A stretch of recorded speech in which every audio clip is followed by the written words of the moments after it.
दोस्तों हम लोग सुपर एक्साइटेड इसलिए हैं क्योंकि हम लोग दर्शन करने जा रहे हैं आदि योगी स्टैचू, जो कि लार्जेस्ट बस्ट स्कल्पचर है पूरे वर्ल्ड में, जिसको गिनीज वर्ल्ड रिकॉर्ड में भी रिकॉग्नाइज किया गया है। यह कोयम्बटूर से मात्र 32 किलोमीटर दूर है, जहां पर आप प्राइवेट टैक्सी या फिर पब्लिक ट्रांसपोर्ट से पहुंच सकते हैं। मैंने फोर्स ट्रेवलर बुक की थी, जिसका चार्जेस मुझे 5000 पड़े।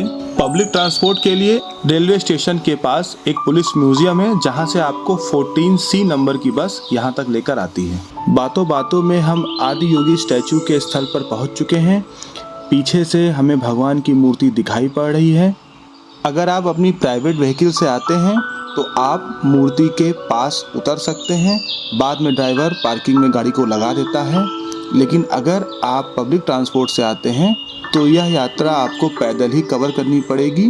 दोस्तों हम लोग आदि योगी के जगह पर पहुंच चुके हैं और यहाँ पर आकर मुझे बहुत अच्छा लग रहा है। मेरी जो पर्सनल कार है उसमें भगवान शंकर का यही आदि योगी रूप है। तो चलते हैं और दर्शन करते हैं। बहुत अच्छा लग रहा है यहाँ आकर।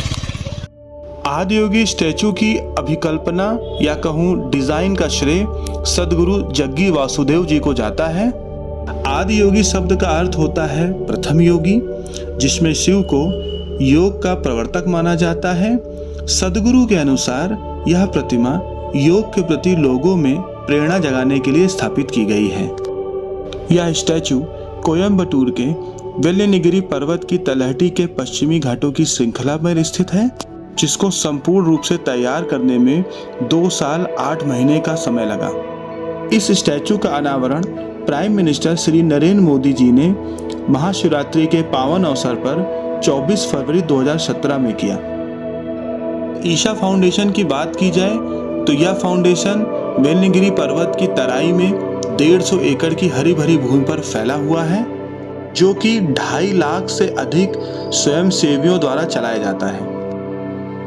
ईशा फाउंडेशन वाराणसी, मुंबई, दिल्ली यानी कि भारत के पूर्व, पश्चिम और उत्तरी हिस्सों में ऐसी ही 3 मूर्तियों को स्थापित करने की योजना बना रहा है। जैसा कि मैंने आपको दोस्तों पहले ही बताया, आदि Yogi statue largest bast sculpture है, जिसका मतलब होता है एक upper part of the human figure, जिसमें सिर्फ नेक, हेड या कहीं कहीं चेस्ट और शोल्डर आता है, जैसा कि आदि योगी शिव स्टैचू में है।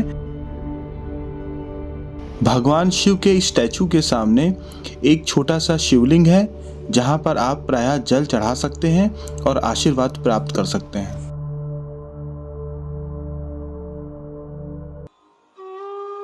दोस्तों अब मैं भगवान शिव के इस आदि योगी रूप की एक परिक्रमा करने जा रहा हूं और साथ ही साथ ईशा फाउंडेशन के संस्थापक सदगुरु जी का एक संक्षिप्त में जीवन परिचय भी दूंगा। अगर संक्षिप्त में उनके बारे में बात की जाए तो उनका जन्म 3 सितंबर 1957 में कर्नाटका के मैसूर में हुआ था। उनके पिता एक डॉक्टर थे। बालक जग्गी का प्रकृति से बहुत ज़्यादा लगाव था।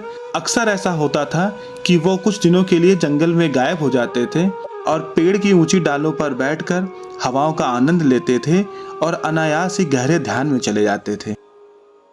मात्र 11 वर्ष की उम्र में योग के अभ्यास की शुरुआत की। बाद में उन्होंने मैसूर विश्वविद्यालय से अंग्रेजी भाषा में स्नातक की उपाधि भी प्राप्त की, जिनको लोग सदगुरु भी कहते हैं। वे ईशा फाउंडेशन नाम के एक लाभ रहित मानव सेवी संस्थान के संस्थापक भी हैं और उनका यह फाउंडेशन भारत के साथ साथ अमेरिका, इंग्लैंड, लेबनान, सिंगापुर और ऑस्ट्रेलिया में योग कार्यक्रम सिखाता है। सदगुरु को वर्ष 2017 में आध्यात्म के लिए पद्म विभूषण से भी सम्मानित किया गया। आदि योगी भगवान शिव के इस स्टैचू की ऊंचाई, लंबाई और चौड़ाई क्रमशः 112 फीट, 147 फीट और 82 फीट है और साथ ही साथ इसका वेट 500 टन है। इस स्टैचू की ऊंचाई जो कि 112 फीट है, उसका होने का भी एक विशेष कारण है। सदगुरु के अनुसार यह 112 फीट मानव तंत्र के 112 चक्रों का प्रतिनिधित्व करता है। दोस्तों हम लोग जा रहे हैं ध्यान लिंगम में। वहाँ पर कैमरा अलाउड नहीं है तो मैं शायद आपको दर्शन ना करा पाऊँ। लेकिन ये देखिए, ये रास्ता है ध्यान लिंगम जाने का। आप बैलगाड़ी कर सकते हैं, रेडियो रिक्शा कर सकते हैं, वहाँ पर जा सकते हैं। मेरा मन कर रहा था पैदल चलने का, तो मैं पैदल वॉक कर रहा हूँ। चलिए आगे बढ़ते हैं। आदि योगी स्टैचू से ध्यान लिंगम की दूरी करीब 1 किलोमीटर की है, तो आप पैदल भी जा सकते हैं या फिर बैलगाड़ी या रेडियो रिक्शा भी कर सकते हैं, जिसके चार्ज बहुत ही रिजनेबल थे। तो दोस्तों, हम लोग ध्यान लिंगम के प्रवेश द्वार पर पहुंच चुके हैं। ये प्रवेश द्वार है। यहाँ पर कैमरा या किसी भी तरीके का ऑर्नामेंट अलाउड नहीं है, कोई भी तरीके की सामान अलाउड नहीं है। तो हम लोग अब मोबाइल और कैमरा जमा करने जा रहे हैं और फिर अंदर चलते हैं। मैं आपको दिखा नहीं पाऊँगा, लेकिन मैं आपको बताऊँगा कि अंदर मुझे कैसा लगा। योग विज्ञान का सार ध्यान लिंगम ऊर्जा का एक शाश्वत और अनूठा आकार है। 13 फीट 9 इंच की ऊंचाई वाला यह ध्यान लिंगम विश्व का सबसे बड़ा पारा आधारित जीवित लिंग है। यहाँ की सबसे विशेष बात यह है कि यह किसी विशेष संप्रदाय या मत से संबंधित नहीं है, ना ही किसी विधि विधान या प्रार्थना या पूजा को जरूरी समझता है। जो लोग ध्यान के अनुभव से वंचित रहे हों, वो ध्यान लिंगम मंदिर में सिर्फ कुछ मिनट तक मौन बैठकर ध्यान की गहरी अवस्था का अनुभव कर सकते हैं। इसके प्रवेश द्वार पर सर्वधर्म स्तंभ है, जहाँ पर कोई भी आकर दर्शन कर सकता है, फिर वो किसी भी धर्म को मानता हो। यह विचार अपने आप में विशेष है, क्योंकि यह धार्मिक मतभेदों से ऊपर उठकर पूरी मानवता को आमंत्रित करता है। ऐसे विशेष ध्यान लिंगम योग मंदिर का दर्शन करना तो अनिवार्य बन जाता है, जहाँ पर हम सबको आकर कुछ देर के लिए ध्यान की अनुभूति तो करना ही चाहिए। तो दोस्तों, फाइनली हम लोग ध्यान लिंगम दर्शन करके आ गए हैं। बहुत अच्छा अनुभव था, बहुत ही शांति महसूस हुई।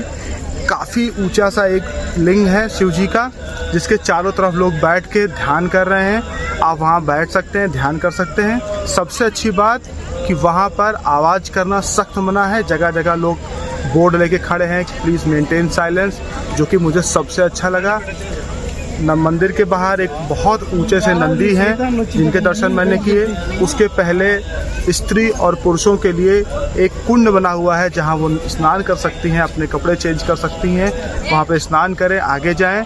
मुझे पता नहीं था कि अंदर स्नान भी लोग किया जा सकता है, तो मैं स्नान तो नहीं किया, लेकिन हाँ, मैं उसको बाईपास करता हुआ अंदर मंदिर में गया और दर्शन किया। चप्पल जूते आप अंदर उतार सकते हैं, प्रॉपर प्लेस बना हुआ है। बाकी उसके अलावा पर्स के अलावा कुछ भी अलाउड नहीं है अंदर ले जाना। बहुत अच्छी जगह है, यहाँ पर कभी भी आएँ तो दोनों चीज़ों का दर्शन ज़रूर करें। लेकिन हाँ, ध्यान लिंगम जाने में बहुत चलना पड़ सकता है, तो अगर आपके साथ बच्चे हैं या बुज़ुर्ग हैं तो कोशिश करिए कि वो जाने से बचें, क्योंकि बहुत चलना पड़ता है। बीच में उतरना है, फिर चढ़ना है, सीढ़ियाँ हैं और थोड़ा घूम के अंदर तक जाना है।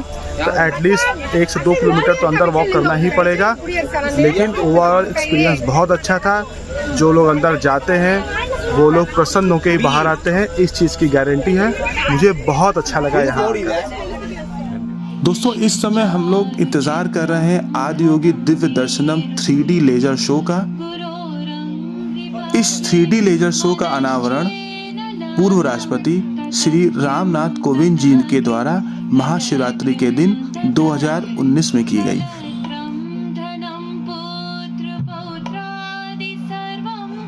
जिस शो में आदि योगी जी की व्याख्या स्वयं सदगुरु खुद करेंगे। तो चलिए हम भी ध्यान पूर्वक अपने दिलों को थामकर इस शो का आनंद लेते हैं।